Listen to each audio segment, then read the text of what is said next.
What up, dude? What's up, G? How you doing?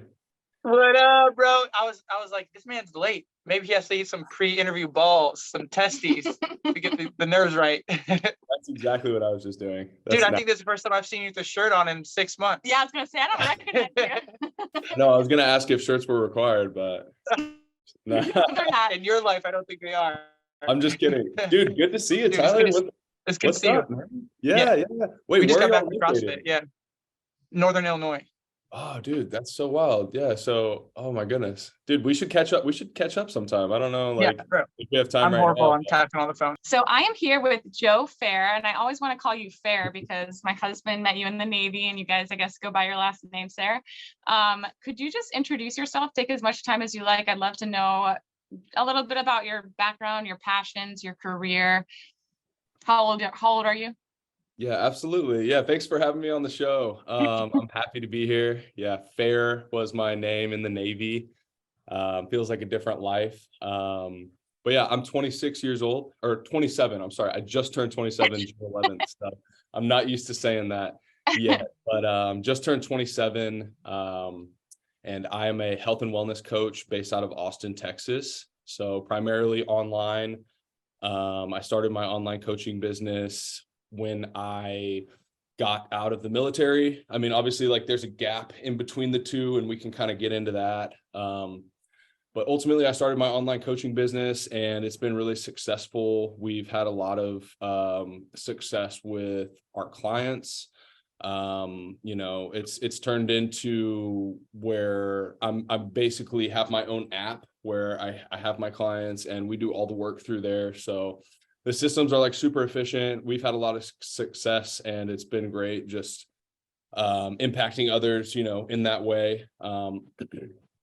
But yeah, so I was born and raised in Austin, Texas. I joined the military after high school, just because I felt like it was pretty much like my only option, that's relative. In the moment, at the time, that's just kind of how I felt. Like, I didn't really have the opportunity to have my college paid for, or, I didn't really have any skills or any jobs lined up. And so it was like either that, or, I could try to work a minimum wage job somewhere. And so I did that for a little bit before I went in. And then, so I went in, I signed a 6-year contract, and it's probably one of the best decisions I ever made. That's good to hear. I think a lot of people come out of there. Actually, I usually hear really positive things. I know Tyler left earlier than he wanted, and I know he had a lot of good memories. Did you and Tyler meet like right when you got into the Navy, or when did you meet? Yeah, so I met Tyler when I got to my first real duty station. So like on a ship. So we were stationed on a ship together. And people in the Navy know, I mean, whenever you are on a ship in like close quarters, like living together, cooking meals together, eating together, cleaning together, like going through the suck together, I mean, you develop some pretty intense relationships. And yeah, Tyler was awesome. I remember him very clearly. We had a lot of good times together. That's awesome. Yeah, absolutely. Very cool. Absolutely. Did you have an interest in health and fitness and nutrition before the Navy, or is that something that happened after? Yeah, so it really started after my transition into the civilian world, truly. I mean, I was always like fairly health conscious in my own eyes, but truly, like, it was only what I was educated up to until that point. Right. So like, I was only so aware when I was in the military, I feel like my true health conscious journey started about 2 years ago, just about. And that's kind of like right when I got out of the military. I was going through this huge transition in life.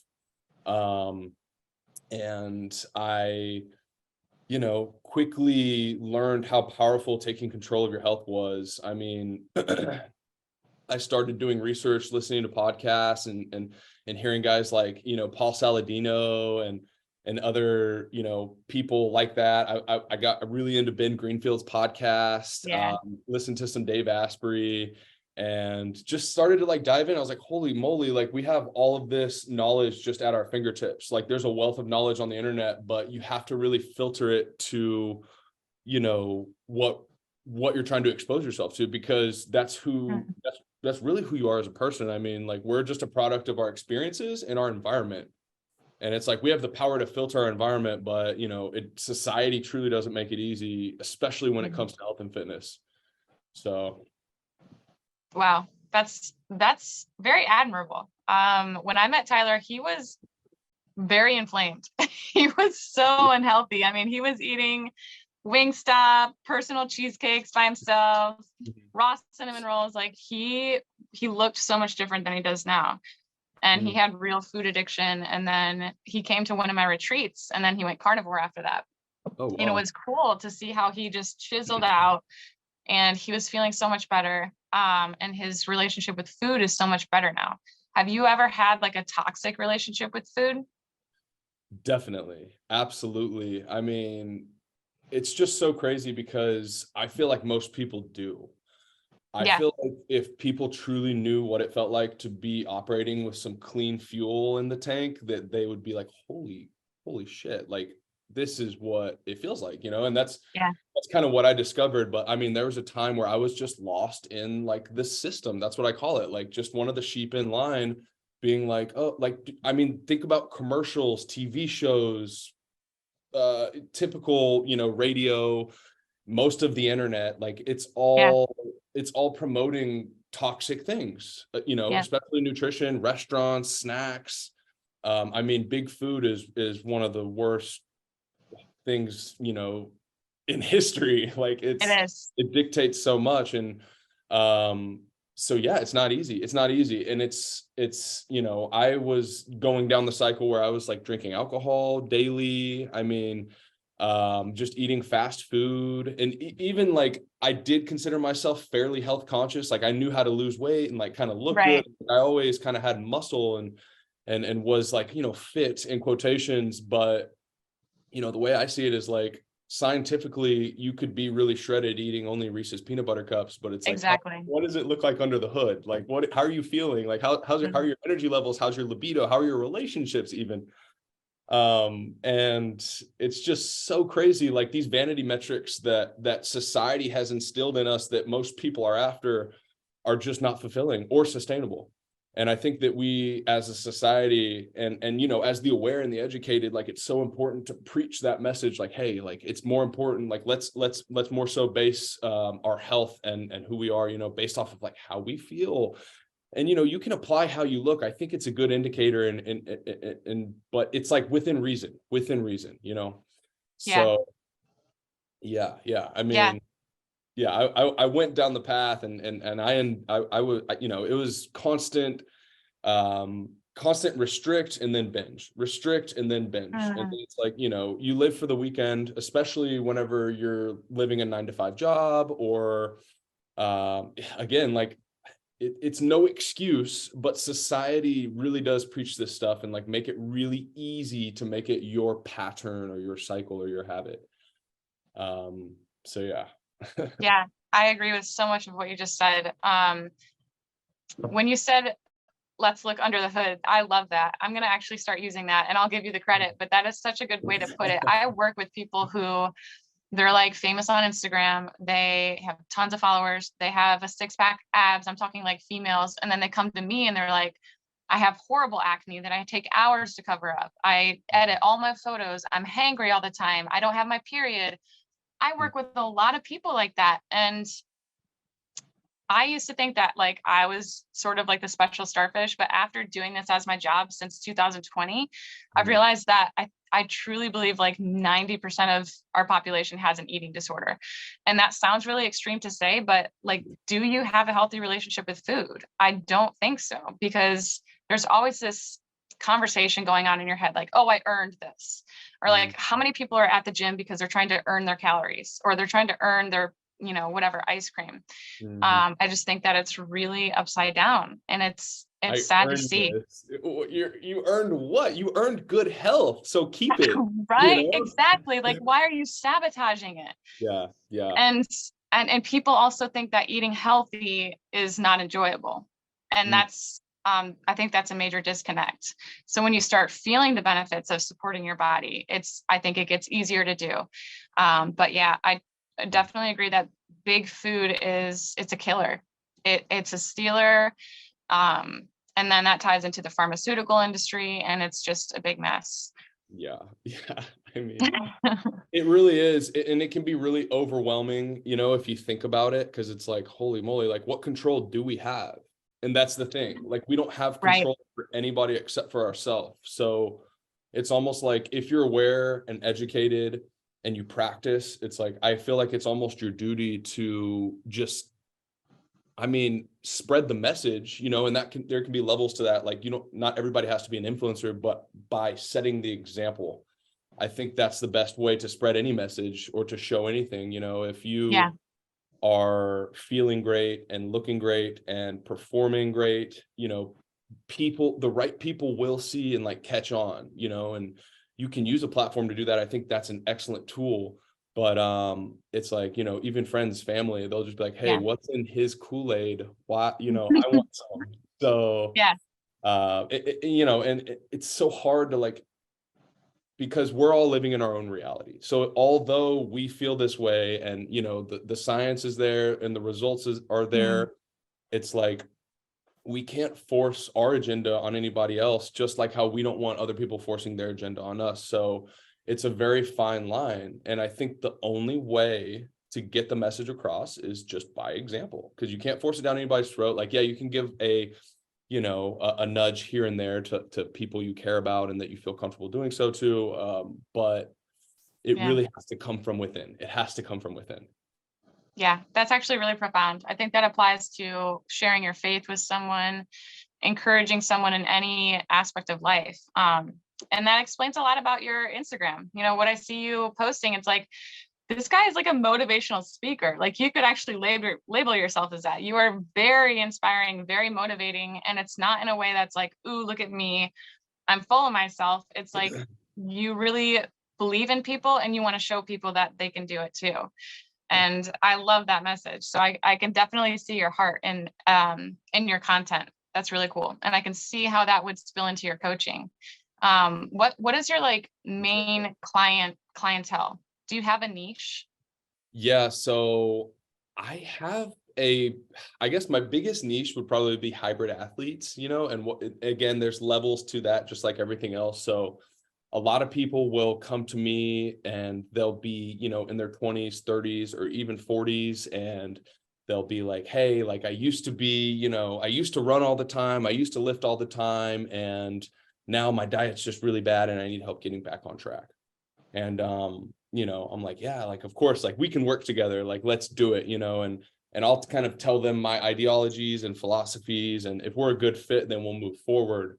But truly, I work with all different types of people. So I work with females, males, of all ages. And if I think that I can help them and send them in the right direction, taking steps forward, then I'll absolutely work with them. There are occasions where people are like, hey, I'm trying to qualify for Boston. And I'm like, well, me too. You want to use my running coach, I've definitely sent out a lot of referrals. I've had people look for me for specific mace training. And it's like, man, I love mace training and I'm really good, but I don't really know how to teach that online. So here's the guy. Right. Yeah. And so I think that's also important, especially you're in the industry as well. And it's like, as coaches, it's the client has to be a good fit for your program just as much as you have to be a good fit for them, if that makes sense. Yes. Absolutely. Yeah. I offer what's called a breakthrough session, which is basically let's talk over the phone and see if I'm a good fit and see which option would be best. So I do 3 months, 6 months, and 1 year. Nice. And there have definitely been a couple of conversations that were kind of, they were hard for people to hear. Like, if your goal is to lose 90 pounds in the next 30 days, I'm sorry, I'm not going to be able to help you with that. But yeah, I think that's really important to make sure that you find a good fit. And the way that I do it is I don't have like a one size fits all program. Like, I don't have topics that we're going to talk about week by week. It's more like I'm walking alongside this person, holding their hands, and we're taking it at the pace that your body is letting us. I work with a lot of sick people. I was very sick, Lyme disease, chronic CDiff, autoimmune. And so I've learned that the body prioritizes healing in a certain way.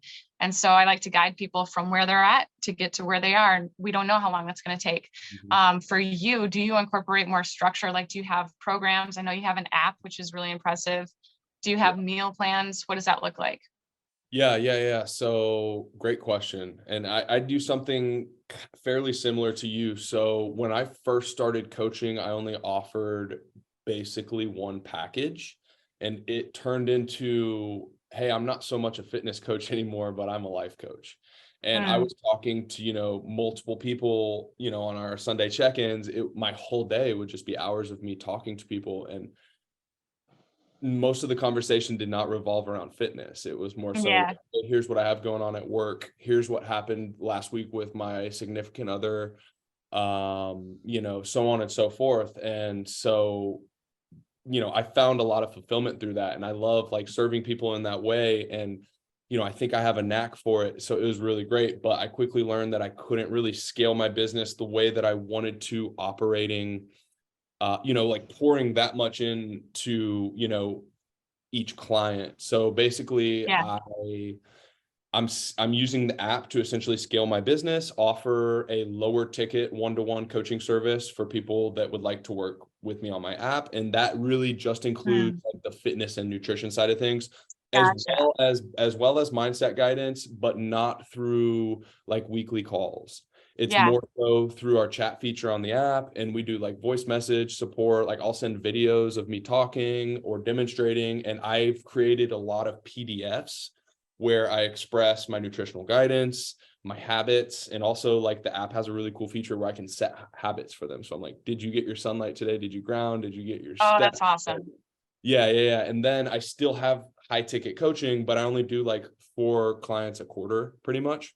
Yeah. The retention's pretty good. So, I don't really promote it too much, but I do offer that occasionally. And it's, it's got to be like a really good fit. And that's where I offer like, hour-long calls on Sundays and, basically like 24/7, like tech support. And it's very inclusive, like, hey, here's my full guidance on like how to live your life and become your best self and unlock like radical health, essentially. Like it's very, very inclusive. So but both I think are very, very beneficial, because it's like, although a life coach could be very beneficial for a lot of people in that sense, some people can't afford that, and it's like it's not realistic, so I think that the app is like a really great option for somebody who's just ready to take that first step or take that next step. And it's like, we offer, accountability and guidance. And it's like those two combined with somebody who, takes it from within, has the integrity, and like sets the standard and does the work. I think that, magic can happen. So yeah, it's been really great. That's really nice. Yeah. It sounds like you really figured out a good balancing act. I do mostly one-on-one calls. And when I first started, I had like 2 clients, and I was like, I can't imagine ever taking more than 4 clients, but I can maintain like around 28. And there's definitely a cap, over the span of the whole week, I'll take 4 to 5 calls per day. And then after that, I'm like, this is too much for me emotionally, mentally. So, maybe down the line, I'll do something like that, because there are people who are like, hey, Rebekah, I want your help, but I don't want to talk about faith. I don't want to talk about my life. And that would be a great option. Yeah, absolutely. And, some people can handle like a lot more, but like how you said, like phone calls, and if you truly want to hold space for somebody and make a profound impact, it takes a lot of energy and energy in exchange. And so you're damn right, all like, day. 4 or 5 calls is going to take a lot of energy if you're truly holding space for somebody. It's true. But yeah, I mean, honestly, like consultations can be a great way, for coaching. Just like, hey, like here's like an hour or 2 of my time. Let's go over any and all questions, basically a big Q&A. Here are recommendations based off what you told me. Like, here's this, that, that could be a great option. I can see you doing that. So yeah, I used to do that. I started out doing that. I would just work with anyone basically for an hour. I deferred payment for up to 2 years. And I found that the type of people that come to me need more than just 1 hour. And Yeah. that's why I switched the minimum to 30 or to 90 days, because I feel like if anyone's going to really, because these people need extreme recommendations very often. Not everyone, but a lot of people really do need to go like pretty strict carnivore. And that's a commitment. And so I decided, like, if I'm going to effectively help these types of people, they have to know what they're getting into. And I would rather you pay a lower price for 90 days than keep paying me hour after hour. But I offer unlimited coaching. So they have access to me in between calls. They can text me, email me, we can hop on the phone again. Right now it's working for me. I don't feel like I'm spread too thin. I can still go to bed at 7 p.m. if I want. But we'll see. One day I might have to get back into the 1 hour. Yeah. No, that's amazing. That's amazing. Yeah, it sounds like it's going really well. That's awesome. Yeah. So I would love to hear about a day of eating for you. What does that look like? Yeah, absolutely. So, I am definitely more so animal based, obviously, when it comes to nutrition. I think animal based is an interesting term, and I think that the definition can get misconstrued easily. But in all reality, like animal based. So the base of my diet is animal foods, and that is, the truth. So that's how I eat. And everybody's going to have their own standard or whatever that is to whomever.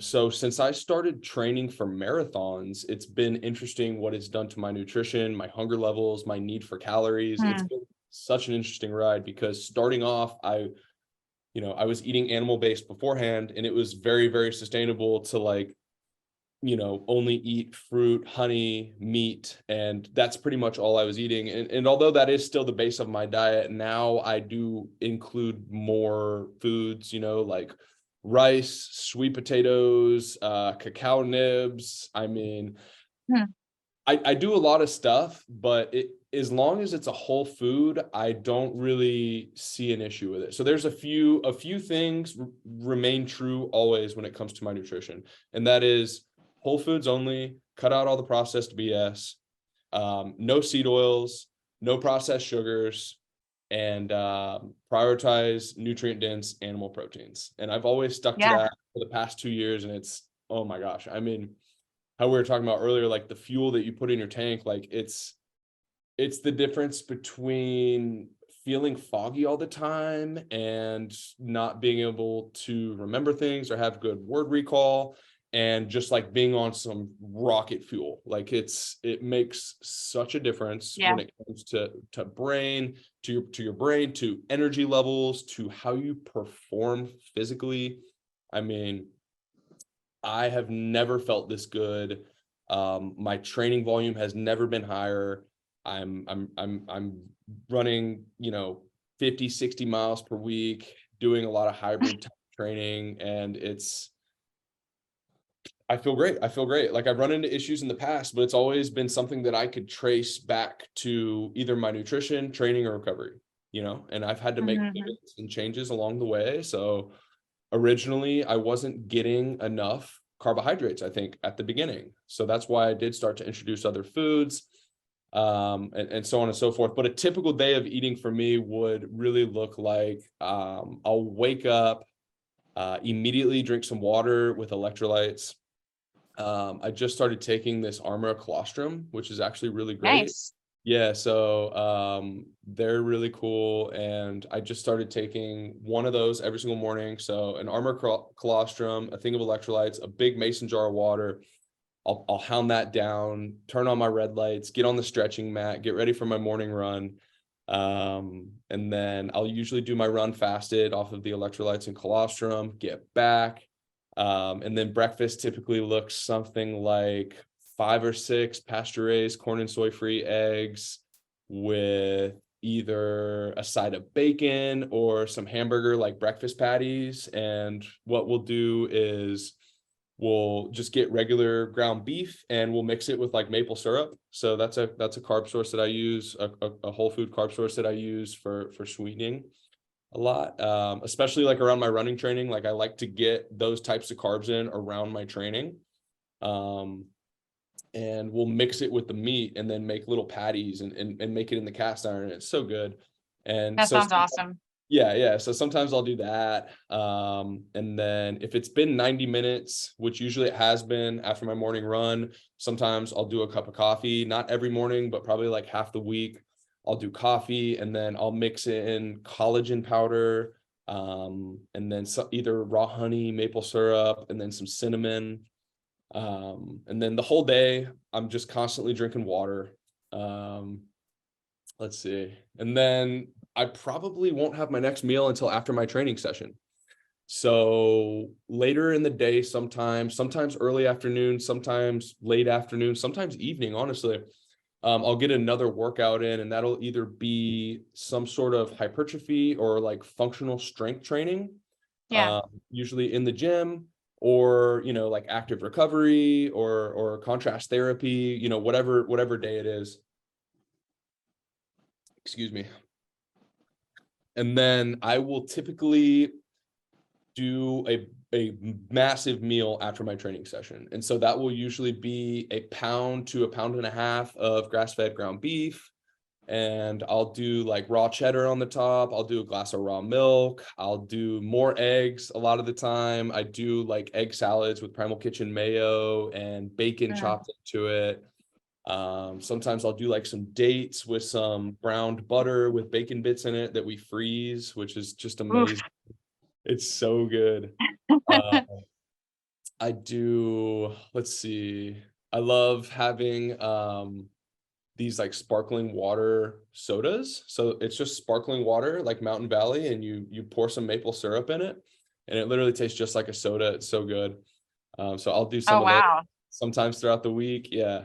And it really just depends. I like to do a lot of fermented vegetables. So fermented cabbage, I'll do like kimchi, and I'll always just be really, really selective with my ingredients, sauces, sides, like always seed oil free, always great ingredients. I'm very, very selective. Like I don't really eat out too often. I do most of my cooking at home. Dinner will be something like a big ribeye or more beef. Sometimes I'll do chicken thighs, sustainably raised. I'll do pasture raised, corn and soy free. Sometimes I'll do some pasture raised heirloom pork. Living in Austin, honestly, I have some great options around me. I have options to some pretty cool sustainably raised farms. There's some good websites out there as well. Like a lot of clients will be like, oh, well, I live here. There's no Whole Foods or like, this or that. Well, there are some options, and you might pay like a little bit more online, or you might have to subscribe to like a club or a program. But like, I mean, we do. Like we've been using some online services, and it's honestly so convenient, and it's not much more money, but it's like, is it a sacrifice or is it an investment? Like, let's just get the mindset around the food and like the quality. So that's so good. And then like lots of fruit. So I'll eat like a bushel of bananas, every 2 or 3 days, and lots of berries and honey and yogurt. I like to do yogurt with some grass-fed protein powder. I'll mix that together, and then I'll do like berries, honey, and like cinnamon, or like frozen cherries, all organic, by the way. Again, it's like, do you want to choose, like, people, like a common argument against organic, especially as of recent that I've seen, has been like, oh, you like bugs in your food? Like, look at all these like tests, like look at this video, look at all these bugs, like all this stuff. I'm like, okay, well, here's 2 things. One, I think I'd take bugs over pesticides, to be very honest with you.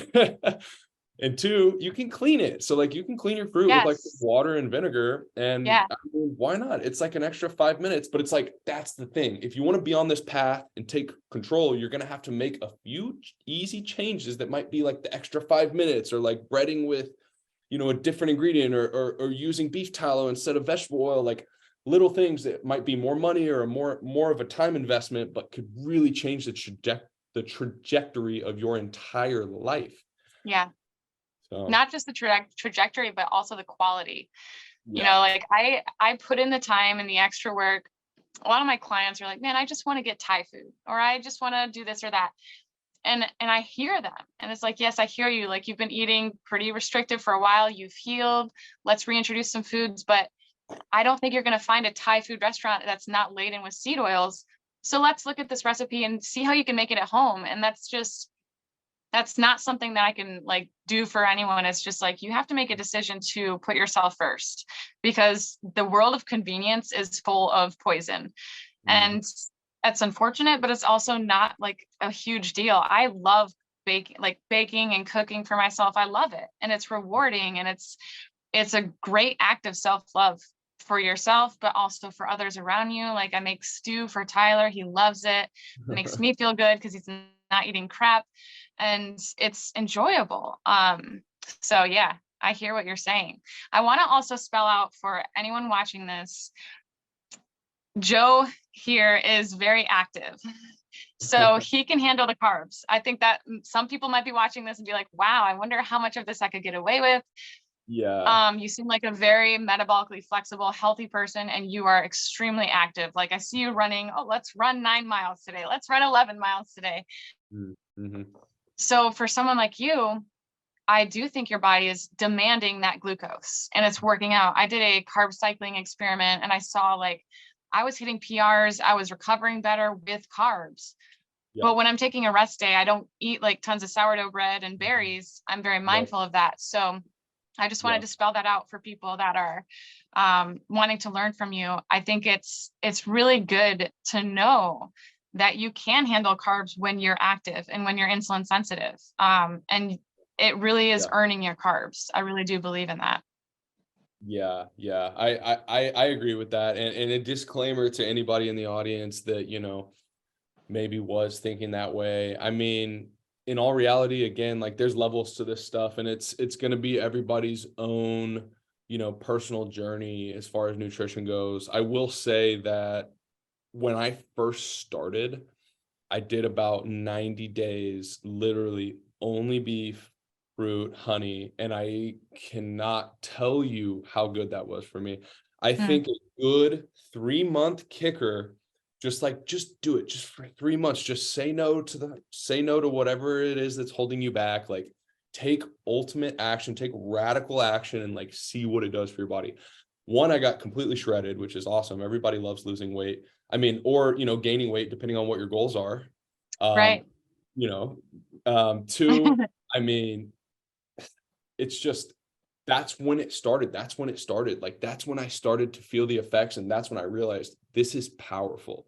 It literally changed my life. I mean, I was thinking on another level. I started listening to podcasts all day long. Like, I was just in like this mode where I was just doing all this like self work. Because once you start to build that momentum, it just gets larger and larger, and the stone rolling gets bigger and bigger, and you start to compound that momentum, and it could be really, really great. So yeah. And then I think that once you have that base and you're really, really healthy, you know, and some people, it could take 3 months, 6 months, a year, multiple years. Like, I don't know. It's going to be relative for each individual. But then you can maybe start to, like, you know, add stuff in here and there. And I don't mean like seed oils or anything like that, but I mean, like, you know, carbs, or, you know, whatever that is for you. And talking about health and blood work, I did just get a fully inclusive blood panel with Wild Health. I saw that. Yeah. I started working with them earlier this year. All my results finally just got in, and I mean, you know, it was really great. And I think blood work is also pretty relative, because it could be affected by your sleep the night before. What did you eat the night before? Did you drink alcohol that week? Like, you know, so many factors could really, really, really affect blood work. But after about 2 years of eating animal-based and whole foods only, you know, with little deviation, I was really on my shit for like the last 2 years. I mean, all of my blood work results just got better. Everything. There were like minor things here and there where he was like, oh, you could use some more choline, which is like found in like eggs, fish, dairy, and like cruciferous greens. And I'm like, okay, well, I eat like 12 eggs a day. So I think, you know, it might be one of those relative factors. But I had zero inflammation. You know, my cholesterol levels generally looked pretty good. My LDL was like minorly high, but I don't even think that's even bad. It's not. It's a good thing when you're It's- eating this way. It means you're literally oxidizing your own body fat, which is Yeah. excellent. And yeah. I mean, I'm like, okay, well, that's probably why my testosterone's looking good, because my LDL is, actually Yep. good. Elevated is actually pretty good. And that's relative. And it does depend, because it's like, you gotta kind of be all in or nothing, because if you're doing this side of things and then you're also adding in like horrible foods and seed oils and like, Yeah. then it's jacked up, then that's not healthy. And Dangerous. I'm like, yeah, exactly. So it's like, don't just like be one of those people that like eats a bunch of bacon every single day throughout the week, and then on the weekends drinks a case of beer and eats a box of Cheez-Its, because you're not going to be very healthy. But yeah, my results came back really great. My testosterone was like really great, which for a male is like a great feeling to have, completely natural. I've never experimented with TRT or any performance enhancing drugs. And yeah, like 50, 60 miles a week, depending on the week, and it's like, that could really tank somebody's levels on a lot of, so it's, it's really good to see. And I really just credit it all to taking control of my health and fitness and nutrition. And that doesn't mean that everybody has to go run marathons, but just move your body, get active, be healthy, have integrity, have a clean diet. Don't, think of it as a punishment or something that you have to do. Think of it as something that you get to do, because this is your body and you only get one. And it's like, oh man, it's just so important. It's just so important, and I wish that everybody could see it. And so that's why I'm doing this. That's my mission, to show other people, that it's possible, document my journey, share my wisdom and my value with everybody else, and continue to be a lifelong learner myself. And yeah, it's just been amazing so far. What would your advice be for someone who's just dipping their toes in this, and just not someone who's necessarily sick, but just someone who just wants to be healthier in general? What would be a tip for someone who's just dipping their toes into those waters? Yeah, absolutely. I would say that no matter the health level that you're at, no matter the skill level, all within reason, in order to be healthy, like, it doesn't require even too much. I would say generally things you could do like today to literally reclaim your health or optimize, in some ways, literally just cut out processed foods. If you can't read it on the ingredient label, don't eat it. Like, at least just eat a whole food diet, just whole foods. This can be whole vegetables, whole fruits, whole, animal meats. Like, you could be a vegan technically and eat whole foods. Like, that's fine. I'm not upset with you or anything. Do I think there's more efficient ways to get your nutrient dense, like proteins and stuff? Like, absolutely there's more efficient ways, but it's like, do your thing. Like, we can still be on the same side even. That's kind of like my thing. It's not like carnivores versus vegans to me. It's like whole foods versus processed foods. Yeah. It's like, it's all kind of seems like politics too. Like, I don't want really,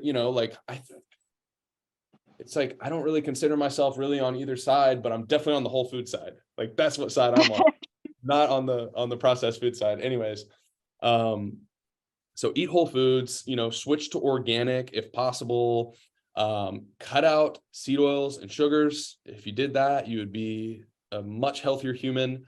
And then prioritize nutrient dense proteins. And if you do that, if you eat about, your goal weight in protein every single day, I don't count my macros. I'm just like very intuitive. And I preach that to my clients, even all of my clients. Like, I'm like, here's your macros in case you want to look at them, but it's like, let's be intuitive, because that's the only truly sustainable way.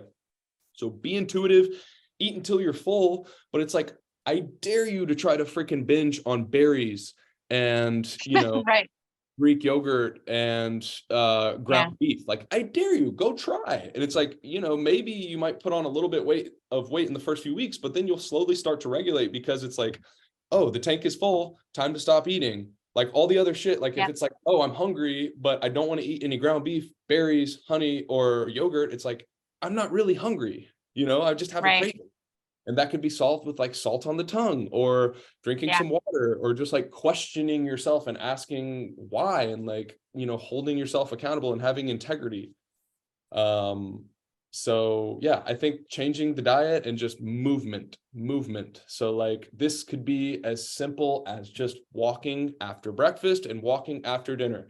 This will regulate your blood sugar levels. Yeah. This will help you sleep better. This is, I tell people 10K steps, and I don't think it's that hard. It might be like 2 30-minute walks. And you can argue that you don't have time to do it. And then I'm like, well, then you don't have time to take control of your health. I'm sorry that you feel that way, because we make times for things that matter. Yeah. And it doesn't matter what it is. Like, you can make every excuse in the world. And if it's a victim mentality that you need help with, maybe your fitness isn't what you need help with first. Maybe you have to break your victim mentality in order to take control of your health and fitness. Like, it's really dependent on the individual. And it's, again, like, no judgment to anybody. Like, No, it's the truth. who even knows what's right in the grand scheme of things. All I can really do is preach what I know is right. And those who will listen, I'm very appreciative. I feel so blessed that people look to me for guidance. First of all, like, I can't express my gratitude for that, but the right people will follow, and I follow others as well. Like, it's, there's abundance. It's also an abundance mindset thing. Like, there's room for everybody can have a place, but you got to go get it. And closed mouths definitely don't get fed. So That was so good. I feel like I need to pay you for that advice. That was awesome. Everything you just said is enough for someone to get started, and for it to be sustainable. Honestly, what's left is just the emotional stuff. When you run into those emotions, or you're having emotional food hunger and things like that. That was awesome. Yeah. So we've pretty much hit our time here. What can we expect from you? I know you do coaching. Do you have anything like in the works? Have you thought about writing a book, or like, what's in your future? What can we look forward to? Yeah, absolutely. So first of all, I really appreciate it. I appreciate being on here. I think that this has been an awesome talk. It's really good talking with like-minded individuals, that are kind of headed down a similar path, have similar values. It's like, where I feel like the health conscious are like the oddballs of society, and it's like, I was talking about this the other day. It's like, people are fit shamed more than people are fat shamed these days. And I don't think that you should be shamed in any way, but it's like, right. It's messed up. Yeah. But yeah, so my mission right now is essentially, using my platforms to reach people. And I want to continue to grow those platforms so I can reach more people truly. I feel really blessed to do it. I truly believe that it's my mission to show people that there are healthy alternatives to the bullshit that society has kind of preached. And I'm also doing so through my new company. It's Modern Primal Provisions. And we are creating healthy alternatives to modern day problems. And so our first product is actually Chisel Gum. It is mastic gum, 100% natural. It's tree sap. So it's 10 times harder than normal chewing gum. And yeah, I'm really excited to share this with everybody. I'm going to send you some as well. But yes, other than that, I plan to drop a podcast actually by the end of the year. Awesome. That's something that I'm going to do, so I can actually return the favor and have you on mine as well. That'd be really fun. I'd love to. Yeah. And it's going to be the Modern Primal Podcast. So we're going to dive into conversations really similar to this one, and just kind of, oh gosh, just talk, just get really deep with it. I live for below the surface level conversations. I think that they're very important, and not enough of them, happen. And so, it's up to us, the aware and the educated, to preach this message. And so that's something I plan to do. That's amazing. I'm so excited. I haven't listened to podcasts for a long time, but I will listen to yours. And thank you for sending me some of your mastic gum. I'm excited to try that. That's awesome. Of course. Very cool. Yeah. Well, thank you so much for being here, Joe. I'm really glad to know you. I'm glad that Tyler just pointed you out to me one day. He's like, yeah, my friend from the Navy is doing some kind of carnivore. And so I followed you, but like, I really enjoy your content. I can't say that about a lot of people on Instagram, but I look forward to your content because it gives me that motivation. And it is just like, it's so pure. So I really appreciate you. Thank you so much for being here. Well, thank you so much. I really appreciate you as well. And, I feel the same way about you. And so I'm appreciative for your value and knowledge. And let's just continue moving forward and helping people. Absolutely. Awesome. All right. Take care. Have a good day. All right, you too. Bye-bye. Bye. Hi, you guys. So my fall retreat is more than halfway booked. I know that you guys may have already heard of it. We're going to have a dream team of special guests. We have Ken Berry, Maria Emmerich, Kelly Hogan, Neisha Berry, and Lisa Wiedemann. So we're all going to be together. This is going to be invaluable fellowship, breakthroughs, learning, eating the highest quality, best, most delicious meats like Billy Doe meats, North Star bison. I'm going to be making my carnivore treats, carnivore brownies, carnivore carrot cake, carnivore ice cream. And then of course we'll have Maria with us, so she's going to do some cooking with us. It's going to be so awesome. For those of you who don't do sweeteners, we will be with Emily Harveau and Kelly Hogan as well. They don't do sweeteners. Lisa doesn't do sweeteners. So we're going to have options for everyone. It's just going to be absolutely incredible. So we're in Pigeon Forge, Tennessee, October 11 through 16. This is when the fall colors are peaking. The weather is phenomenal. If you're interested, please email me directly at rebecca@tailoredketo.health. I'll send you the information. I'll send you an invoice when you're ready to pay. The only way to reserve your spot is with payment, and then you'll be locked in. I hope to see you there.